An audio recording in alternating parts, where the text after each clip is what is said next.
madaxweynaha jamhuuriyadda federaalka ee Soomaaliya Maxamed Cabdullaahi Farmaajo ayaa saxiixay qaraarkii golaha shacabka ay u soo gudbiyeen ee ku aadanaa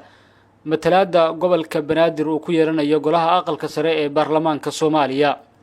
madaxweynaha ayaa cuskaday meelmarinta go'aanka golaha shacabka ee 27 bishii Juun 2020 geedi socodka dheer ee loo soo maray raadinta matalaadda gobolka Banaadir uu ku yeeshay aqalka sare. cabashooyinka ay shacabka gobolka Banaadir ka muujiyeen matalaad la'aanta muddo xileedka aqalka sare ee baarlamaanka tobnaad oo ah xuquuq asaasi ah oo dastuurka ku meel gaarka uu siiyay si la mid ah gobolada kale ee dalka iyo codsiyada isdaba joogga ah ee hoggaanka dhaqanka Soomaaliyeed.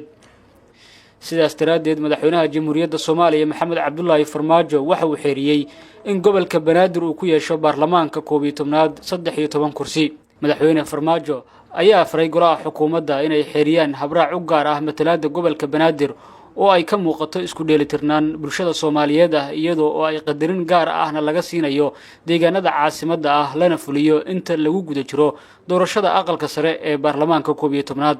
saxiixa madaxweyne Farmaajo ee xubnahan ka kooban 13 laga siiyay aqalka sare gobolka Banaadir ayaa ku soo aadaya xilli muddo kooban uu ka harsan yahay muddo xileedka madaxweynaha jamhuuriyadda Maxamed Cabdullaahi Farmaajo. عبدالغني بوسس بي سي أنا وسوحان استعمالها سمتل السجو مو استعماله سمتل